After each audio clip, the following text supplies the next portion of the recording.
Growing up, I wrote thank you letters every time I got a gift. There was only one time, when I was older, that I didn't. And it was one of the most important gifts of my entire life. But how do you thank people you've never met for something they didn't even know they gave you? In the 7th grade, I won Student of the Month. I had to give a speech to the school board. Despite being barely 5 feet tall and missing 90% of my free throws, I said my dream job was to play in the WNBA. Looking back, it was maybe the gayest thing I could have said. I just didn't realize it yet. Then my cousin came out, but she lived across the country. My parents had gay friends, but they were in the closet, and I had been too. In high school, my friends were dating guys, and all I could think was, why? But to keep hiding, I asked the cutest guy to prom and avoided him all night. Then it was 2003. I was home from college for the summer, very in the closet, and terrified to come out. This didn't help. I believe in the sanctity of marriage. I believe a marriage is between a man and a woman. The idea of same-sex marriage was on everyone's mind. My parents had a subscription to Newsweek, and on July 7th, 2003, they ran 2 covers. Half of America got a gay male couple on the cover, and half of America got a lesbian couple. It felt like divine intervention. I didn't want to get caught, so I snuck downstairs when everyone was sleeping and stared at their faces. At 19 years old, it was like looking in the mirror for the first time. This picture gave me hope that a normal life was possible. Who were these women? They changed my life. A month after seeing them, I finally came out. My mom refused to acknowledge it for 2 years. I was free, but I was struggling. Decades have passed, but the culture wars are back, and gay marriage is once again in the spotlight. I wondered what the women could be thinking, what their lives are like now, and how they ended up on the cover. So I searched for them.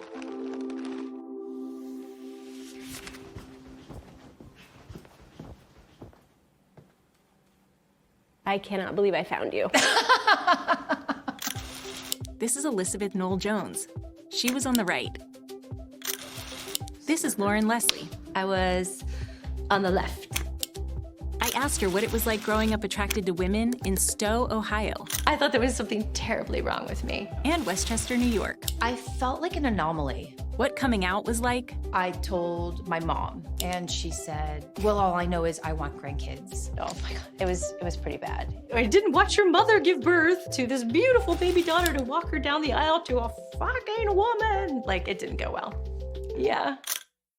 I came to this moment of truth and I got the nerve, and then it was received in a way that was like full on rejection. I asked them how they met. I was at an Ani DeFranco concert, obviously. We just bonded and it was like we didn't want to leave each other's side. We definitely had like little hard eyes. I remember her stopping me on the street and saying, "This is very serious." And I take it seriously. I think that just validation was really cool. And I asked them about the cover. I remember seeing the guys first and thinking, oh, so we didn't make the cover. Okay, we thought it was gonna be cover. It wasn't the cover, that's fine. Right. And then there we were. We got a call. There's sort of this word of mouth thing going through the lesbian community that Newsweek is looking for a couple that is planning their commitment ceremony. So I emailed the person who reached out from Newsweek, sent a picture, and they were like, yeah, both of us at the time just said, let's do it. I really wanted to talk to someone who worked at Newsweek. Meet Marcus Mabry. He started as an intern in 1988 and ended as the chief of correspondence 19 years later. Today, it is hard to imagine the importance that the weekly news magazines played in American society back in the early 2000s and half a century before that. Newsweek was a massive deal in America. About 1/10 of the country saw it every week. The closest thing today we could imagine was like a viral image. So 2003 was the beginning of the period in America when we first became aware of how deeply divided the nation was. The idea of gay marriage was the third rail of American politics. At the time, same-sex intercourse was still illegal in 4 states. Homosexuality is a social dysfunctional behavior. Every Republican, every mainstream Democrat would say that mantra, marriage is Between a man and a woman. And in 2003, the U.S. Supreme Court issued a decision in Lawrence v. Texas in which it said, "The petitioners are entitled to respect for their private lives. The state cannot demean their existence or control their destiny by making their private sexual conduct a crime." And to rule that, and even to refer to the right to privacy, which was, of course, the basis for the Roe v. Wade decision, really kind of shocked everyone. Front page news, folks. To say we too now can be left alone is a wonderful thing. The landmark Lawrence v. Texas decision was huge news, which is how it landed on the cover of Newsweek, who needed couples for their cover.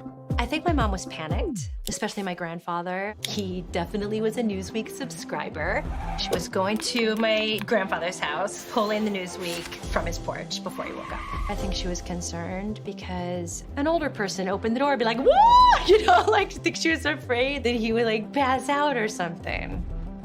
At Newsweek, around a big table editorially discussing this, I said, is gay marriage next? That's the key to people who want gay marriage and people who are appalled by this prospect of gay marriage. Whenever you had a split run of the cover, you're more likely to get attention. Every week, the country would wait for this cover. If we at Newsweek had selected an engrossing, captivating, sometimes even a troubling image, it would get lots of attention. I remember like, let's be normal. And like, right. Like, you know, like, do you remember them saying like, just get closer? Right. Or whatever. And I remember being like, Right. like, just how do you do that and look normal?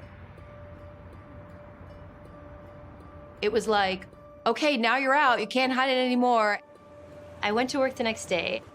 I was doing what I thought was the right thing to do, and I think that they interpreted it as a risk to the business. I remember him saying, well, what's next? It could be Oprah. Meanwhile, I was thinking like, oh, Oprah. My parents were worried about us. Like all of a sudden we would be so famous that we would be trampled. You know, that's not what happens at all. In my head, when I reached out to you, I thought that you would have fan mail from around the world. Oh, God. That's so cute. No, no one cares. Because of no social media, I just had no idea who it touched and how it impacted their lives. I didn't have that moment where I thought like, oh, okay, like this actually heals something. We just kind of went back to regular life.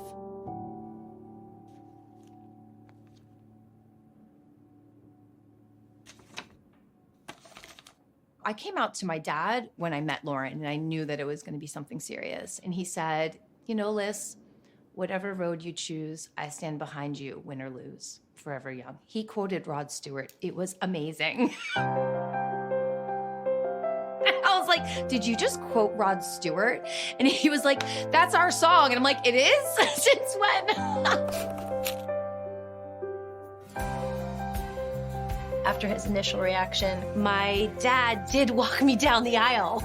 My grandfather came to my wedding. My mom, she ended up officiating our commitment ceremony.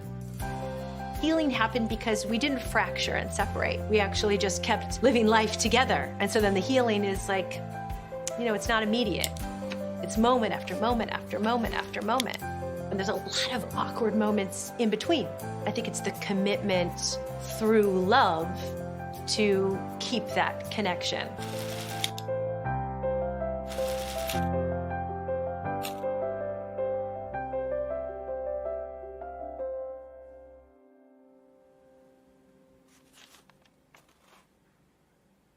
So you're a mom now. Yes. Tell me about how you decided to have a kid. My mom died in the same year that Liz and I got married. This urgency to have life continue became this very deep feeling within me. I put my finger out and Beckett like grabbed my finger, and it was just, I remember crying. That's Beckett's first pride. I have permission to show that picture.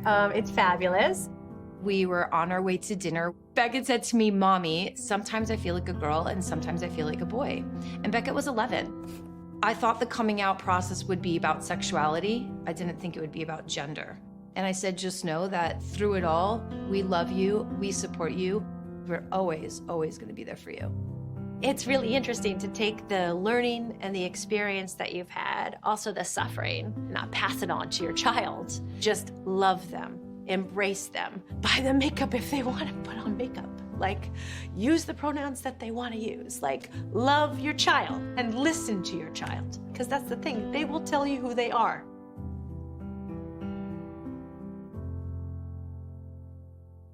And no one ever marries with the intention of it not working. It did feel like a lot of pressure. Lauren and I were madly in love, and the fact that we split up, I think that it just shows that we're all human.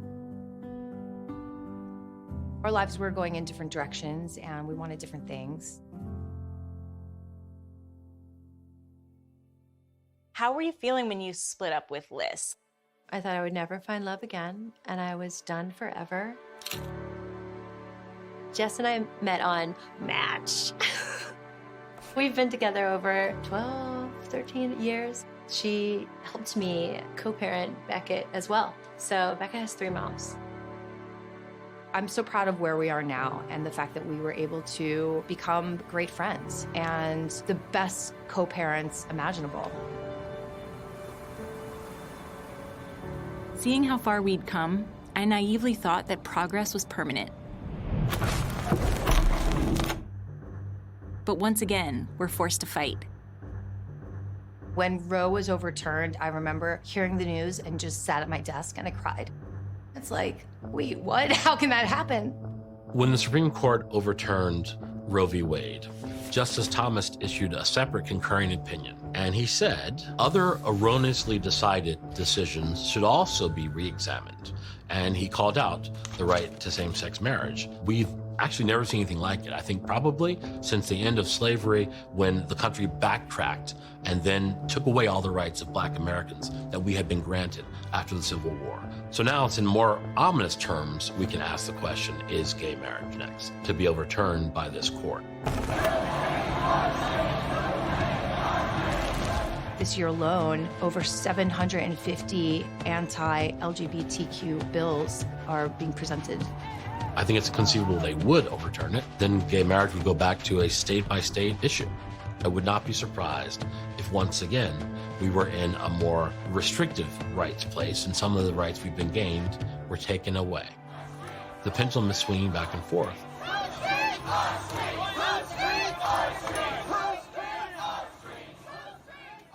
I think it's wild to look at this cover, actually. Yeah. Like, it's really wild. Yeah. I mean, I definitely feel like brave kids. Yeah, we were so courageous to do that.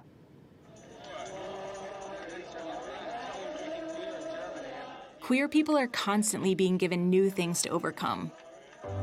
But the progress we have made can be traced to a million moments where people made the decision to be brave. I think the biggest thing about today is being able to be free in a free country. To show us who we could be. When you found me and told me your story of it impacting you, I was so moved. We just didn't have a lot of visible gay people. We didn't have visible role models, and I had you to look at your faces and see women who showed me a future where you didn't hate yourselves. I am crying now, but It's okay. Oh. just, you know, as a gay kid who really didn't want to be gay, I think just having you guys set the example that there was like hope in the universe for me. I wasn't accepted really, and I didn't accept myself, and it took forever. I'm crying with you because, like, I also felt that way. I just want to thank you because No. I think it's not just me. I know there's like a million kids out there. I'm also grateful. I love that circle. I love that circle. So it took 12 years from the cover to the actual legalization of gay marriage. When I was growing up in the 80s and the 90s, it was literally unimaginable that there would be gay marriage or that I would be able to marry one day my same-sex partner. None of us ever thought that we would see gay marriage in our lifetime. The fact that we were able to do that and stand up for gay marriage, I mean, I wouldn't take it back for a second. Being on the cover 20 years ago doesn't mean anything to Beckett. I think I showed it to them, but they were like, it's history, you know, and their generation is just getting bombarded with imagery. So it's just like another image.